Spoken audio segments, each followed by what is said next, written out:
Born into Boston's Mafia royalty, trained to be a killer, Bobby Luisi Jr. did everything his father wanted. Then he destroyed everything his father built.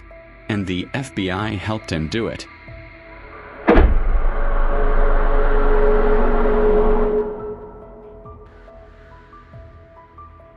Boston, Massachusetts, 1959.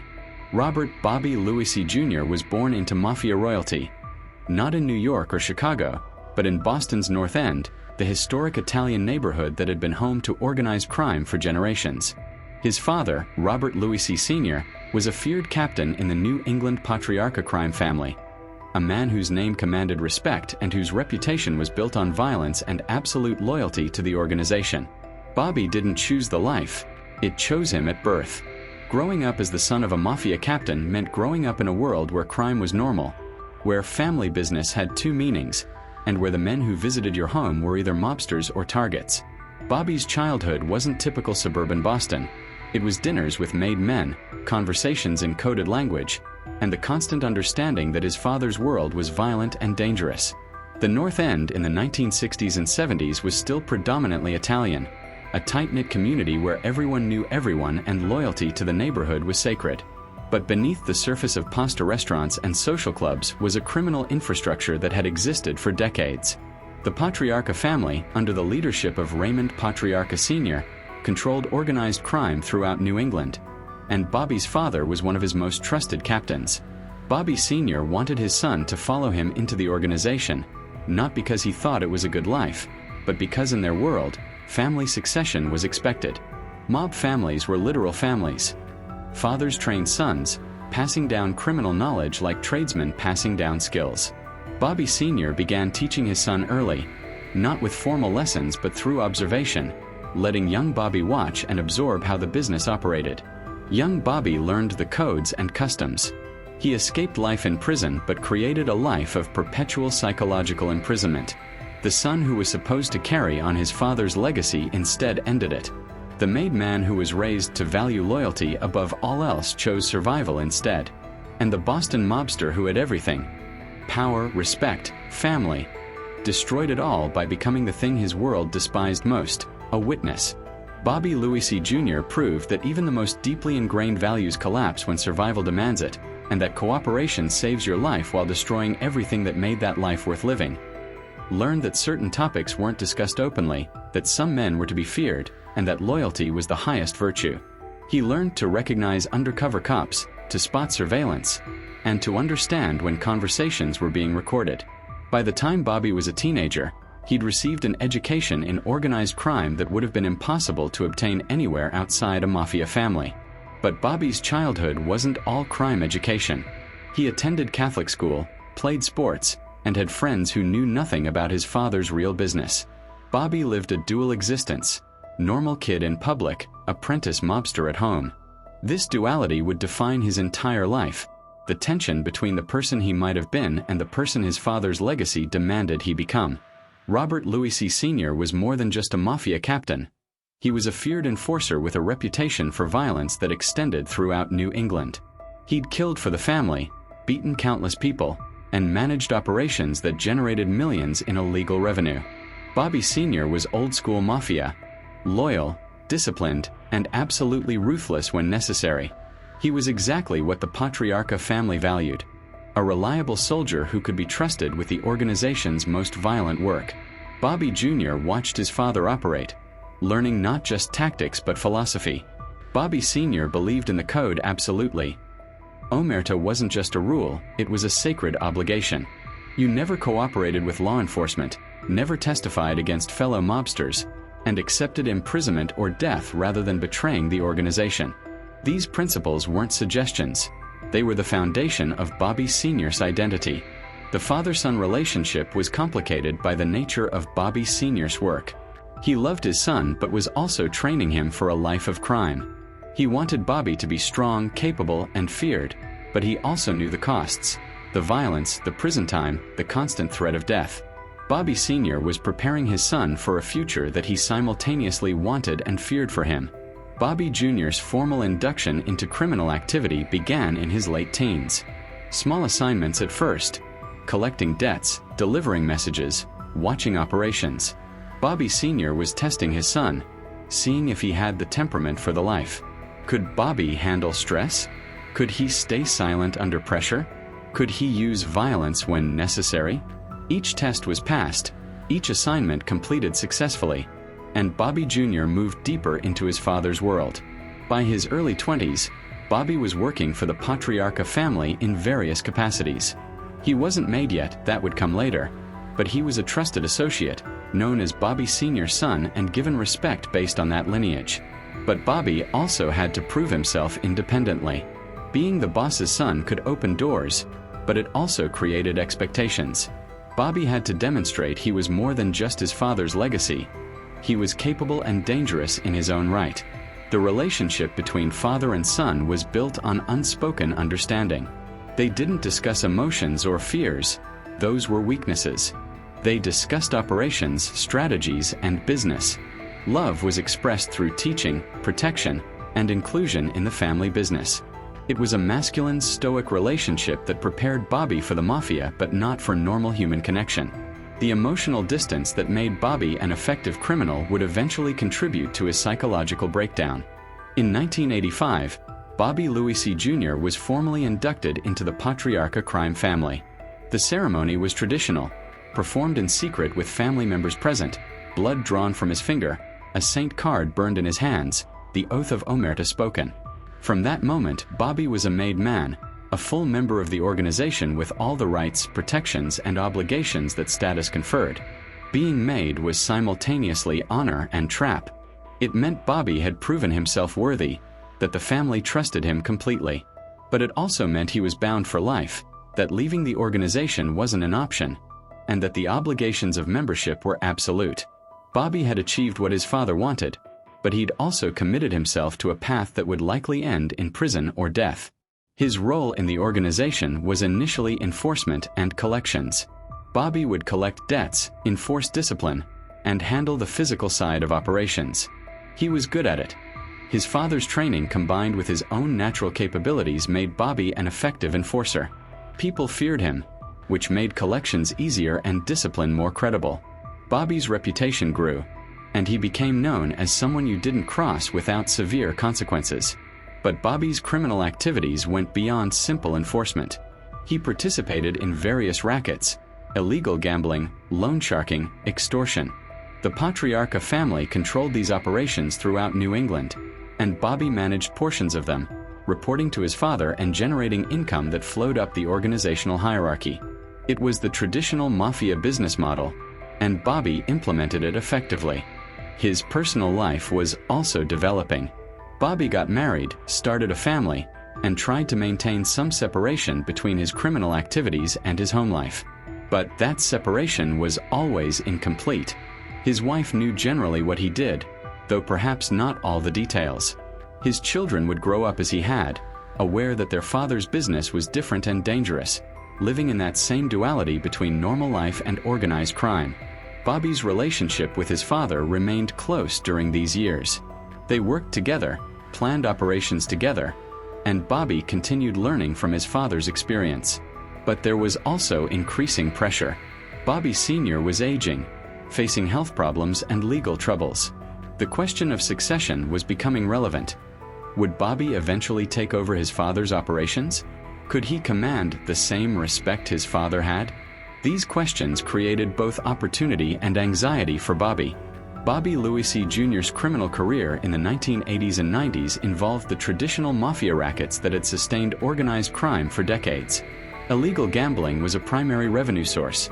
Bookmaking operations that took bets on sports, horse racing, and various events. Bobby managed portions of these operations, ensuring bookmakers paid their percentages, collecting from losing bettors, and enforcing discipline when people tried to cheat the system. Loan sharking was equally profitable and equally exploitative. Bobby would lend money at usurious rates, often 2 to 3% per week, which translates to over 100% annual interest. Borrowers were typically desperate people who couldn't get legitimate loans, gamblers in debt, business owners needing capital, or individuals facing emergencies. Once in debt to Bobby, they rarely got out. The interest compounded, The principal was never touched, and borrowers became permanent income sources or, if they couldn't pay, targets for violence. Extortion took various forms. The traditional protection racket. Businesses paying Bobby to avoid problems that Bobby's organization would create if they didn't pay. Labor racketeering. Controlling unions or workers and extracting payoffs from businesses that wanted labor peace. And simple intimidation. Demanding payments from people who'd crossed the organization or were vulnerable to pressure. Bobby implemented these operations with efficiency that would have made his father proud. But the most serious aspect of Bobby's criminal career was violence. He wasn't just an enforcer who beat people for intimidation. He was involved in more serious violence, including murder. The exact number of people Bobby killed or helped kill is unclear, but law enforcement suspected his involvement in multiple homicides connected to the Patriarca family's operations. These weren't crimes of passion. They were business killings, eliminating problems, sending messages, or settling organizational disputes. Bobby's approach to violence was methodical and professional.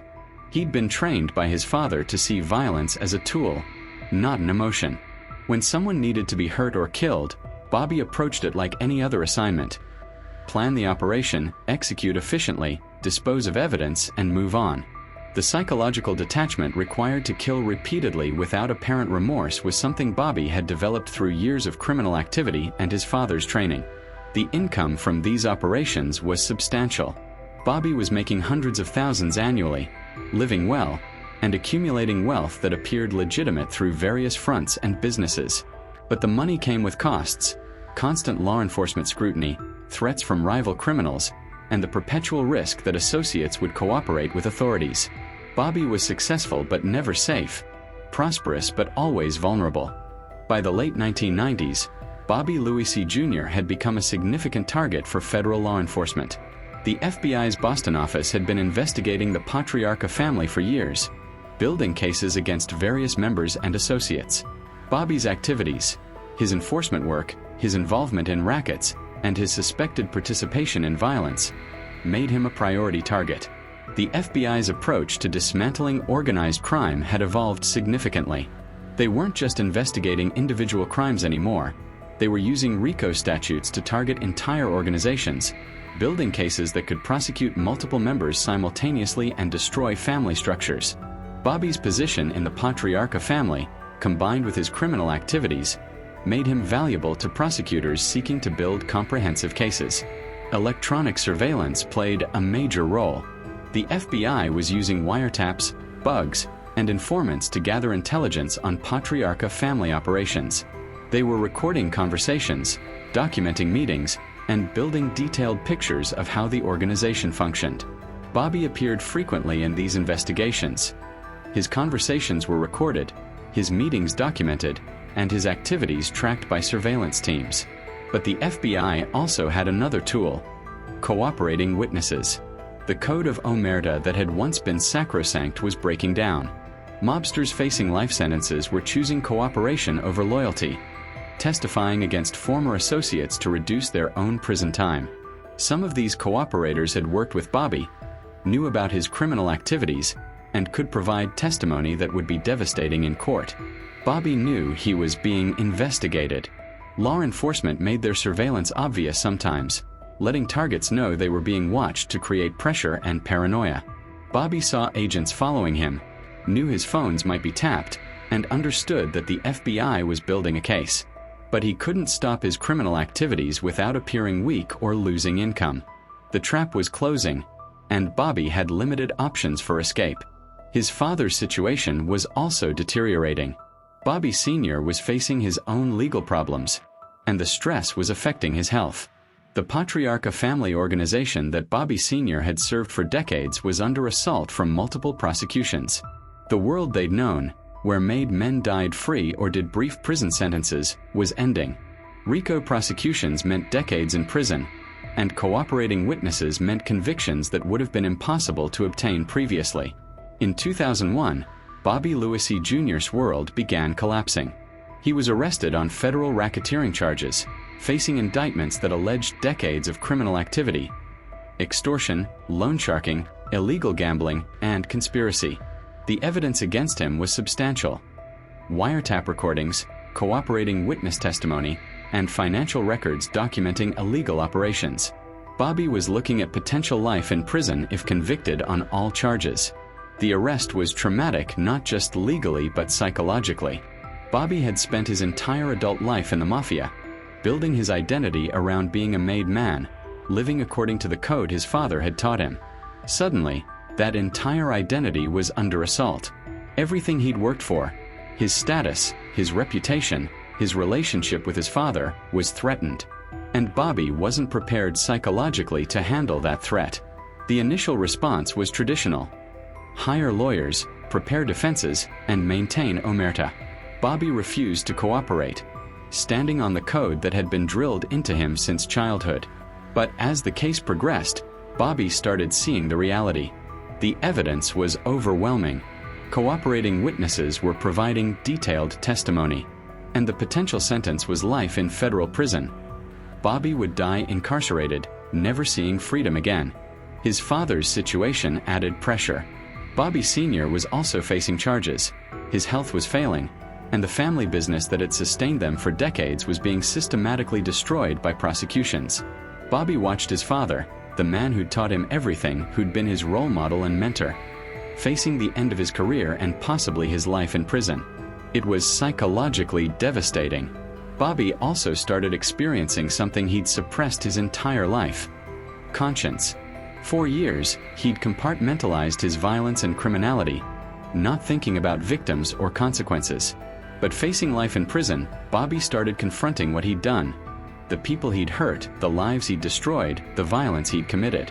This moral reckoning, combined with the legal pressure, created a psychological crisis. His family was also suffering. Bobby's wife and children were facing the consequences of his criminal career: financial problems as assets were seized, social stigma as his crimes became public, and the trauma of watching their husband and father facing life in prison. Bobby had always tried to protect his family from his business, but now they were drowning in its consequences. The guilt of what he was putting them through added to Bobby's psychological collapse. In 2002, Bobby Luisi Jr. made the decision that would define the rest of his life. He agreed to cooperate with the FBI. He would testify against his former associates, provide information about patriarcha family operations, and help federal prosecutors build cases against other made men. It was the ultimate violation of omerta, the betrayal his father had taught him to never commit under any circumstances. The decision wasn't made lightly or quickly. Bobby struggled with it for months, weighing loyalty against survival, his father's code against his family's future. The FBI offered him a deal: cooperate, and his sentence would be reduced dramatically. Refuse and face life in prison. For Bobby, the choice ultimately came down to his children. If he stayed loyal and went to prison forever, they'd grow up without a father. If he cooperated, he could eventually be free, even if that freedom came with permanent exile and danger. Bobby's cooperation sent shockwaves through the patriarcha family and the broader Mafia world. Here was the son of a respected captain, a made man who'd been raised in the life, choosing to become a rat. It violated everything the organization stood for and demonstrated how completely the old codes were breaking down. If Bobby Luisi Jr. would cooperate, anyone would. His father's reaction was devastating. Bobby Sr. felt personally betrayed, not just by his son's cooperation but by his own failure to instill proper values. He'd trained Bobby to be a loyal soldier, and Bobby had become a traitor. The pain wasn't just about organizational betrayal, it was about father-son relationship destruction. Bobby Sr. disowned his son, refusing contact and reportedly stating he wished Bobby had never been born. The ultimate punishment for the ultimate betrayal. Bobby's cooperation also created danger. Contracts on his life were issued immediately. In the Mafia, cooperating witnesses are killed when possible, both as punishment and as deterrence to others considering cooperation. Bobby would spend the rest of his life knowing that mobsters who found him would kill him, that his betrayal carried a permanent death sentence that would never be withdrawn or forgiven. But Bobby had made his choice, and he moved forward with the cooperation. He entered debriefing sessions with federal prosecutors and FBI agents, describing crimes in detail, naming names, and providing evidence that would lead to multiple prosecutions. He was systematically destroying the organization he'd been part of, betraying men who'd trusted him, and violating every principle he'd been raised to uphold. But he was also saving himself from life in prison and giving his family a possibility of future normalcy. Bobby Luisi Jr.'s testimony in multiple trials throughout the mid-2000s was devastating to the Patriarca crime family. He testified against former associates, describing criminal operations in detail and providing insider knowledge that only a made man could possess. His testimony was credible because he admitted his own crimes freely, accepting responsibility while also implicating others. He described the family structure, how orders flowed from leadership to soldiers, how money was collected and distributed, and how violence was authorized and implemented. He testified about specific crimes, extortions, beatings, murders, naming participants and describing methods. Bobby provided the kind of insider testimony that prosecutors dream about and defense attorneys dread. On the witness stand, Bobby faced hostile cross-examination from defense attorneys trying to destroy his credibility. They attacked him as a liar, a criminal trying to reduce his own sentence, a man who'd violated every principle of loyalty and honor. Bobby admitted all of it. Yes, he was a criminal. Yes, he was cooperating to reduce his sentence. Yes, he'd violated omerta. But he also insisted his testimony was truthful, that his descriptions of crimes were accurate, and that the defendants were guilty as charged. The juries believed him. Multiple Patriarca family members were convicted based largely on Bobby's testimony, receiving sentences ranging from years to decades in federal prison. The organization that Bobby's father had served and that Bobby had been raised to perpetuate was being systematically destroyed, with Bobby as one of the primary destroyers. The irony was tragic. The son raised to carry on the family business was instead ending it. Bobby's testimony also exposed the extent of corruption in Boston's criminal justice system. He described how the Patriarca family had corrupted cops, influenced judges, and manipulated investigations. This testimony contributed to investigations that would eventually reveal shocking levels of corruption, including FBI agents who'd been providing information to mobsters. Bobby's cooperation opened doors to understanding how deep the corruption went. But testifying had psychological costs. Bobby had to relive his crimes publicly, describe violence he'd committed, and face the hatred of former associates in courtrooms. He saw men he'd known his entire life convicted because of his words, watched families destroyed by his testimony, and carried the knowledge that he was responsible for sending numerous people to prison. The guilt was overwhelming, even though Bobby knew cooperation was his only choice. After his testimony was complete, Bobby Luisi Jr. entered the Federal Witness Protection Program. The U.S. Marshal Service gave him a new identity, relocated him to an undisclosed location far from Boston, and provided support while he established a new life. Bobby was supposed to disappear completely, leave his past, become someone else, and never return to his former existence. But witness protection for someone like Bobby was extraordinarily difficult. He wasn't a low-level informant who could blend into normal society. He was a former made man whose face had been on television during trials, whose cooperation had been publicized extensively. Recognition meant death, so Bobby had to remain invisible, avoid anywhere connected to his past, and live with constant vigilance. His psychological state was also damaged.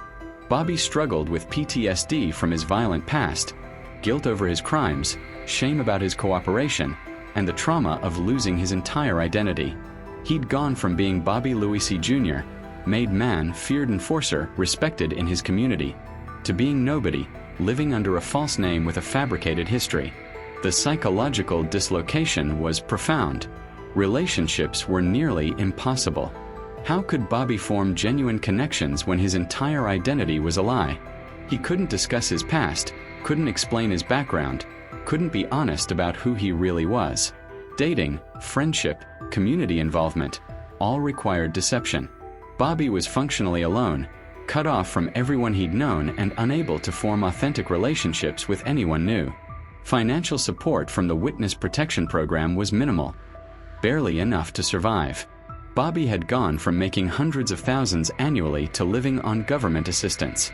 The wealth he'd accumulated was mostly seized, and he couldn't work in any profession that might expose his real identity. Bobby's options were limited to low-wage jobs requiring minimal background checks, a humiliating decline for someone who'd once been powerful and wealthy. The constant threat from the Patriarca family also created perpetual stress. Contracts on Bobby's life remained active.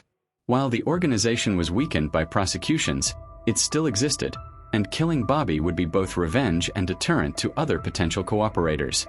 Every stranger could be a threat, every coincidental encounter might be a hitman, and Bobby lived knowing that recognition would likely mean death. Paranoia wasn't a symptom. It was rational assessment of genuine danger. Robert Luisi Sr. died in the mid-2000s, having disowned his son and refused all contact after Bobby's cooperation.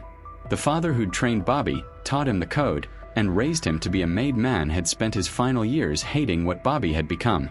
They never reconciled. Bobby never had the opportunity to explain, apologize, or seek forgiveness. His father died believing his son was a traitor, and Bobby had to live with that knowledge. Bobby wasn't able to attend the funeral. Doing so would have created security risks and violated witness protection protocols. He mourned his father from a distance, unable to say goodbye, unable to be present for the burial. The family that Bobby had betrayed wouldn't have wanted him there anyway. His cooperation had made him persona non grata, unwelcome at even family events unrelated to crime. The psychological impact of his father's death was devastating. Bobby had spent his entire life seeking his father's approval, living according to principles his father taught him, and trying to be worthy of the Luisi name. Then he'd betrayed everything his father valued, and his father had died hating him for it. The guilt, shame, and grief were overwhelming.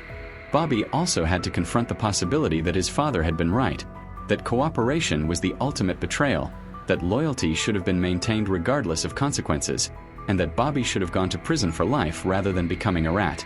These thoughts tortured him, creating cognitive dissonance between his rational understanding that cooperation had been necessary and his emotional belief that he'd committed an unforgivable sin. His father's death also meant Bobby had lost his last connection to his former identity. While Bobby Sr. was alive, Bobby remained his son, even if disowned. With his father's death, that connection was severed completely. Bobby Luisi Jr., as a person with history and family, ceased to exist. Only the witness protection identity remained, hollow and false, disconnected from everything that had made Bobby real. Bobby Luisi Jr.'s mental health deteriorated significantly in witness protection. The combination of PTSD from his violent past, guilt over his crimes, shame about his cooperation, and the trauma of losing his identity created severe psychological distress. Bobby struggled with depression, anxiety, and probably undiagnosed PTSD that affected every aspect of his life. He attempted therapy, but how could he be honest with therapists without revealing his real identity? The very thing he needed to discuss, his past, his crimes, his cooperation, was the thing he couldn't disclose without risking his safety. Bobby was trapped in a psychological prison where healing required honesty that was forbidden by his circumstances. Substance abuse became a problem. Like many people struggling with trauma and guilt, Bobby self-medicated with alcohol and possibly other substances. The temporary relief substances provided came with long-term costs, addiction, health problems, and worsening mental health.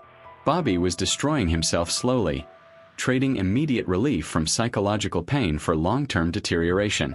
Suicidal ideation was likely, though Bobby apparently never attempted suicide.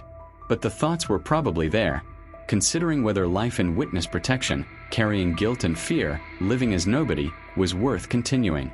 Bobby had survived physically but was dying psychologically, eroded by trauma and guilt that never diminished. He also struggled with identity. Who was Bobby Luisi Jr. now? Not a made man, he'd betrayed that identity. Not his father's son, he'd been disowned. Not even legally himself, witness protection had given him a false identity. Bobby existed in a liminal space, neither who he'd been nor who he was pretending to be, just a damaged person carrying memories he couldn't discuss and guilt he couldn't resolve.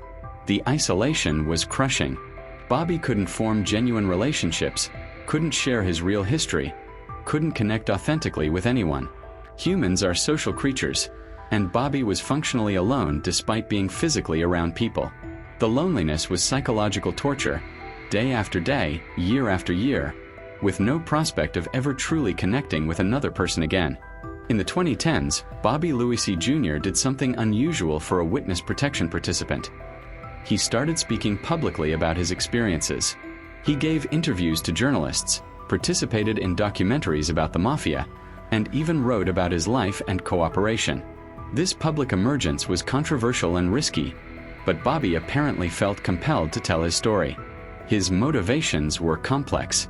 Partly, he wanted to warn people about organized crime's realities, the violence, the betrayal, the inevitable bad endings. Partly, he was seeking some form of redemption, trying to use his story to prevent others from making his mistakes. And partly, he was probably seeking attention and validation, trying to construct some form of meaningful identity from the ruins of his former life. The media found Bobby's story compelling. He was articulate, remorseful, and willing to discuss details that other cooperators wouldn't reveal. He described the Mafia from an insider's perspective, explaining how it really operated rather than the Hollywood version. His interviews provided authentic insight into organized crime that was valuable for understanding how these organizations functioned. But his public presence also created dangers.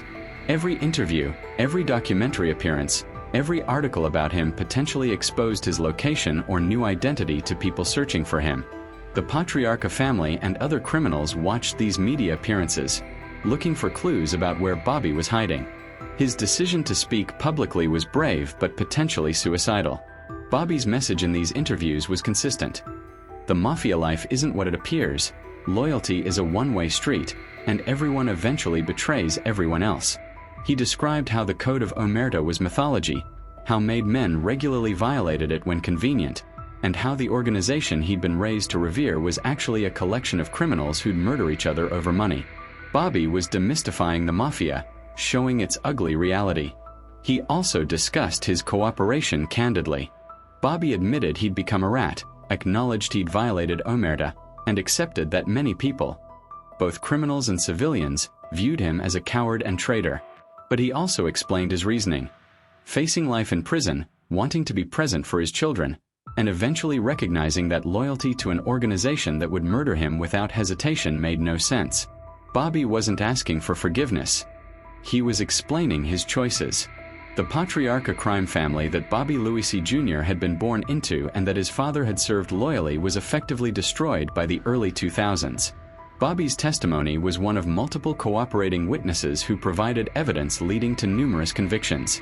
But Bobby's cooperation was particularly damaging because of his position. He was a made man from a respected family, and his betrayal demonstrated that no one in the organization was immune to flipping. The family never recovered from the wave of prosecutions that included Bobby's testimony. Key members received long prison sentences. The organizational structure collapsed. New leadership tried to rebuild, but law enforcement continued aggressive prosecution, and younger criminals saw organized crime's declining prospects and chose different paths. By the 2010s, the Patriarca family existed nominally but was a shell of its former power. Bobby's father's legacy was also destroyed. Bobby Sr. had served the organization loyally for decades, but his son's cooperation tainted everything. In Mafia culture, having a rat in your family is shameful, suggesting you failed to instill proper values. Bobby Sr.'s reputation, which he'd built over a lifetime, was damaged by his son's betrayal. It was a cruel legacy. The loyal father remembered primarily because his son became a famous informant. The broader New England organized crime landscape changed dramatically. The old-school mafia that Raymond Patriarca Sr. had built and that Bobby's father had served was replaced by something less organized and less powerful. Street gangs, drug dealers, and various criminals operated independently rather than under centralized mafia control. The system that had dominated New England for decades ended, and Bobby's testimony was one of the causes. For Boston's Italian-American community, the Patriarca family's destruction was complex. Some were relieved. The Mafia had brought shame and negative stereotypes to all Italian Americans. Others mourned the passing of something that, despite being criminal, had been part of their community's history. The North End, where Bobby grew up, changed too, gentrifying and losing much of its working-class Italian character. The physical and cultural world that had created the Patriarca family disappeared. Bobby Luisi Jr. remains in witness protection, now in his 60s, living under a false identity somewhere in America. His exact location is unknown publicly, though his media appearances suggest he's still alive and willing to discuss his past. He survived decades in hiding, outlived his father and many of his former associates, and continues carrying the psychological burden of his past and his cooperation. His relationship with his family is unknown. Whether his wife stayed with him through witness protection, whether his children maintain contact, and whether he has any genuine relationships are private matters. But the nature of witness protection, the isolation, the deception, the danger, makes normal family life extraordinarily difficult. Bobby probably lives with significant loneliness regardless of whether family members are technically present. His health is likely declining. The stress of his life, the violence of his criminal career, the trauma of cooperation, decades of psychological distress, takes physical tolls. Men in Bobby's situation often develop serious health problems earlier than average, their bodies bearing evidence of lives lived under extreme stress. Bobby probably faces various health issues that are difficult to treat when maintaining false identities complicates medical care. Financially, Bobby probably struggles. The Witness Protection Program provides minimal support, and Bobby's criminal assets were mostly seized. Whatever legitimate employment he's maintained wouldn't pay well, and the fear of exposure limits his career options. Bobby went from being wealthy to being poor, from powerful to powerless, from respected to despised. The material decline mirrors his psychological and social collapse. The contracts on Bobby's life remain technically active. While the Patriarca family is weakened and many who knew Bobby personally are dead or imprisoned, the organizational obligation to kill him if discovered still exists. Bobby will live his remaining years knowing that recognition could mean death, that his cooperation carries a permanent price, and that he can never truly be safe. Whether Bobby has found any peace is doubtful. The guilt over his crimes, the shame of his cooperation, the loss of his identity, the estrangement from his father, these are psychological wounds that probably never heal. Bobby survived physically but was destroyed psychologically, living in permanent exile from everything that had made him who he was. He escaped prison but created a different kind of cage. Witness protection as a psychological prison where freedom is an illusion and escape impossible. Bobby Luisi Jr.'s story represents the collapse of traditional Mafia culture and the destruction of omerta sanctity. He was born into the life, raised in the code, made into a member. Everything about his background suggested he'd be a loyal soldier who'd never cooperate. That he became one of the most significant cooperating witnesses in Patriarca family history demonstrates how completely those old values had eroded. For law enforcement, Bobby represents the success of pressure tactics and cooperating witness strategies. The FBI identified his vulnerabilities, his family, his fear of life imprisonment, and exploited them to flip him. His cooperation provided evidence that would have been impossible to obtain otherwise, leading to multiple convictions. Bobby proved that even made men from respected families would cooperate under sufficient pressure. For the Mafia, Bobby is a cautionary tale about how organizations destroy themselves from within. The violent culture that creates enforcers like Bobby also creates the desperation that leads to cooperation. The code that demands absolute loyalty while offering conditional protection eventually collapses because humans prioritize survival over abstract principles. Bobby's cooperation wasn't an aberration. It was the inevitable result of an organizational culture built on violence and betrayal. For families of mobsters, Bobby's story illustrates the multi-generational trauma that organized crime creates. Bobby's father raised him in crime, and Bobby's cooperation destroyed his father psychologically. Bobby's own children grew up with a father who was first a criminal, then a cooperator, and finally a ghost in witness protection. 3 generations damaged by organized crime, one serving it, one betraying it, and one suffering its consequences. For understanding witness protection's psychological costs, Bobby is a case study. He saved himself from life in prison but destroyed himself psychologically. The isolation, deception, and loss of identity that witness protection requires create psychological damage that may be worse than imprisonment. Bobby is technically free but functionally imprisoned in a psychological cage of guilt, shame, and permanent exile. The ultimate irony is that Bobby Luisi Jr., born into Mafia royalty, raised to be a loyal soldier, taught that cooperation was unforgivable, became exactly what his father feared most, a rat who destroyed the organization from within. And Bobby did it not because he wanted to betray, but because the organization his father served created a situation where betrayal became his only realistic option. The Mafia destroyed Bobby's loyalty by giving him a choice between loyalty and survival, then acted shocked when he chose survival. Bobby Luisi Jr. was born into Boston's Mafia aristocracy, trained by his father to be a killer and a loyal soldier, made into a member of the Patriarca family, and then broke every rule he'd been raised to uphold by cooperating with the FBI. He destroyed the organization from within, was disowned by his dying father, and now lives in permanent exile under a false name, carrying guilt that will never fade and watching for recognition that would mean death.